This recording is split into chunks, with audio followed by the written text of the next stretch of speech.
Assalamualaikum warahmatullahi wabarakatuh. Hari-hari ini warganet pada umumnya dihebohkan dengan masalah ilmu karomah. Jadi ada orang-orang yang sekarang ini katanya mengajarkan ilmu karomah. Kita sebagai orang mukmin wajib mengimani adanya karomah, wajib. Kita orang yang percaya kepada Tuhan, percaya kepada Allah Subhanahu wa Ta'ala, wajib dan harus kita meyakini adanya karomah. Tetapi yang menjadi persoalan adalah apakah karomah itu bisa dicapai dengan proses belajar? Apakah karomah itu bisa dilakukan dengan cara mempelajarinya? Maka dalam hal ini kami akan mencoba untuk membacakan keterangan dari para ulama. Di antaranya dalam kitab Bughyatul Mustarsyidin, kitab Bughyatul Mustarsyidin yang dikarang oleh As-Sayyid Abdurrahman bin Muhammad bin Al-Husain bin Umar, terbitan Darul Kutubil Ilmiah DKI Beirut, tepat di halaman 371. Ini kitabnya. Masalah iya khawarikul adati ala arba'ati aqsam. Khawarikul adah, sesuatu yang di luar kebiasaan, di luar nalar manusia, itu ada 4 macam. Yang pertama, al-mu'jizah, al-maqrunah bid'awan nubuwah, al-ma'juz an mu'aradatiha. Yang pertama, ada kalanya mukjizat. Mukjizat itu diberikan oleh Allah kepada seorang nabi. Ini mukjizat itu diberikan oleh Allah kepada seorang nabi untuk mendakwakan dirinya bahwa dirinya adalah seorang nabi. Diberilah mukjizat oleh Allah, dan mukjizat ini tidak ada yang mampu menentangnya, teman-teman. Namun perlu dicatat dan selalu diingat, al-hasilah bi ghairi tisabin wa ta'allumin. Mukjizat itu tidak bisa terjadi dengan cara berusaha untuk mendapatkannya, atau tidak mungkin dicapai dengan cara belajar. Mukjizat itu murni dari Allah, bukan melalui cara belajar. Itu mukjizat pertama. Jadi khawarikul adah, sesuatu yang di luar kebiasaan, ada kalanya pertama mukjizat. Yang kedua wal karomah. Ini yang akan kita bahas. Wal karomah, apa itu karomah? Wahiyya ma tadhharu ala yadi kamilil mutaba'ati li nabihi. Karomah adalah sesuatu yang terjadi atau sesuatu yang nampak, yang terjadi pada orang yang mana orang itu sempurna di dalam mengikuti ajaran Nabi Muhammad SAW. Dan perlu diingat, min ghairi ta'allumin wa mubasyarati a'malin makhsusatin.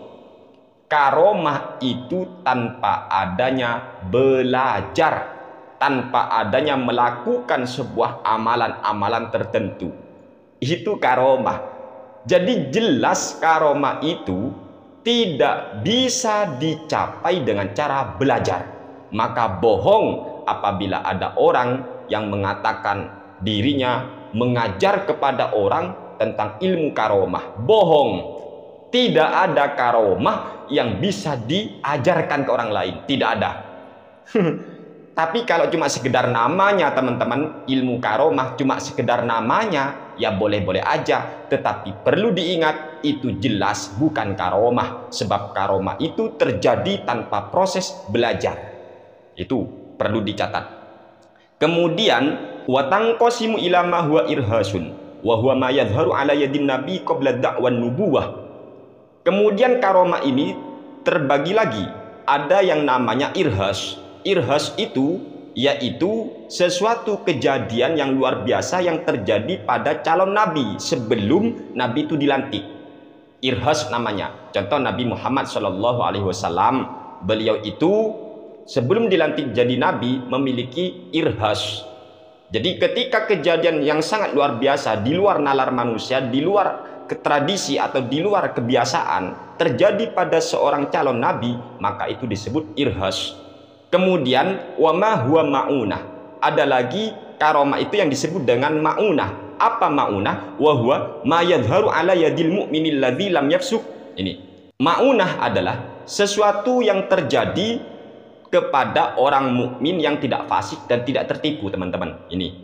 Jadi ada kalanya ma'unah. Ada kalanya nomor 3, wal istidraj wa huwa ma yadhharu ala yadil fasik al mutar. Ada namanya istidraj. Istidraj itu sesuatu kejadian yang luar biasa, yang aneh, yang di luar kebiasaan, namun itu dimiliki oleh orang fasik yang tertipu. Ada kalanya wasihr wa huwa ma yuhsalu bi ta'allumin wa mubasyarati sababin ala yadi fasikin au kafir. Sihir adalah sesuatu yang bisa dicapai dengan cara mempelajarinya atau melakukan yang namanya penyebab sekiranya bisa ke sana, bisa mencapai sesuatu yang di luar kebiasaan. Dan ini dimiliki oleh orang fasik atau orang kafir. Dari sini jelas bahwasanya sesuatu di luar kebiasaan, di luar nalar manusia, itu ada 4 macam. Yang pertama disebut mukjizat. Mukjizat suatu kejadian yang luar biasa yang dimiliki oleh seorang nabi atau rasulullah. Yang kedua ada kalanya karomah. Karomah nanti terbagi 2, ada yang disebut dengan irhas, ada yang disebut dengan ma'unah. Irhas suatu kejadian yang luar biasa yang terjadi atau yang dimiliki oleh seorang calon nabi sebelum ia mendakwakan diri sebagai utusan Allah. Atau disebut ma'unah. Ma'unah ini diberikan oleh Allah kepada hambanya yang beriman, yang solih, yang selalu mengikuti tata cara syariat dengan benar. Yang ketiga ada kalanya istidraj. Istidraj ini dimiliki orang fasik. Jadi kalau orang fasik memiliki sesuatu kejadian yang luar biasa, yang di luar nalar, tapi orangnya fasik, maka itu disebut istidraj. Ada kalanya sihir. Lah, kalau sihir itu teman-teman bisa dimiliki, bisa dicapai dengan cara belajar. Itu dimiliki oleh orang-orang kafir atau orang-orang fasik. Dari sini jelas sekali bahwa karomah tidak bisa dicapai dengan cara mempelajarinya. Maka bohong apabila ada orang yang berkata dirinya mengajar masyarakat ilmu karomah. Karomah itu nggak bisa dipelajari, teman-teman. Karomah itu hanya dengan cara kita melaksanakan perintah Allah, jauhi semua larangan Allah, insya Allah nanti kita diberikan karomah oleh Allah. Tapi perlu dicatat, tidak ada karomah yang melalui proses belajar mengajar. Emangnya matematika? Emangnya ilmu apalah, fisika? Bukan. Karomah itu hak Allah Subhanahu wa taala dengan tanpa mempelajarinya. Bahkan di sini dijelaskan, bahkan ini menjadi sebuah ijma ini sudah teman-teman. Merupakan sebuah ijma ini, annahum in kanu mustaqimina 'ala syariah, qaimina bil awamir, tarikina lil manahi, alimina bil fardil aini, minal ilmi amilina bihi, lam yata'allamu as-sababa. Ini saya langsung aja karena panjang. Apabila yang memiliki kejadian luar biasa itu orang yang istiqomah melaksanakan syariat, dia menjalankan perintah Allah, meninggalkan larangan Allah, dia mengetahui ilmu yang fardu ain, dan plus dia itu mengamalkannya, namun lam yata'allamu sabab, dia tidak mempelajari penyebab terjadinya akan ini. Dia tanpa mempelajari, teman-teman, maka ini masuk dalam kategori karomah. Wa illa, jika tidak, dalam artian apa? Dia itu memiliki kesaktian, namun dia itu fasik, atau dia memiliki kesaktian namun dengan cara mempelajari, maka hal yang semacam ini masuk dalam kategori sihir. Sihir iril ijma, sebab ijma sudah menyepakati bahwa karomah tidak mungkin timbul, tidak mungkin muncul dari orang fasik. Sebab wa annaha la tusalu bi ta'allumi aqwalin wa a'malin. Karomah itu tidak akan dicapai dengan cara mempelajari suatu ucapan ataupun amalan. Jadi gak ada amalannya karomah itu. Maka bohong sekali kalau ada orang yang ngomong amalkan ini, karomah, ilmu karomah. Oh, ilmu karomah apa? Ya, karomah itu gak bisa dicapai dengan cara mempelajari. Kalau cuma namanya ilmu karomah, ya monggo, tapi itu jelas bukan karomah, sebab karomah tanpa ada proses belajar. Oleh sebab itu jangan pernah tertipu, teman-teman ya. Jangan tertipu dengan orang-orang yang walaupun seumpama dia pakai surban kek, pakai jubah kek, pakai gamis kek, jenggot dowo kek, panjang, lebat dan semacamnya. Jangan tertipu kalau dia mendakwakan diri lagi mengajar ilmu karomah. Bukan karomah itu, bukan karomah, bukan karomah.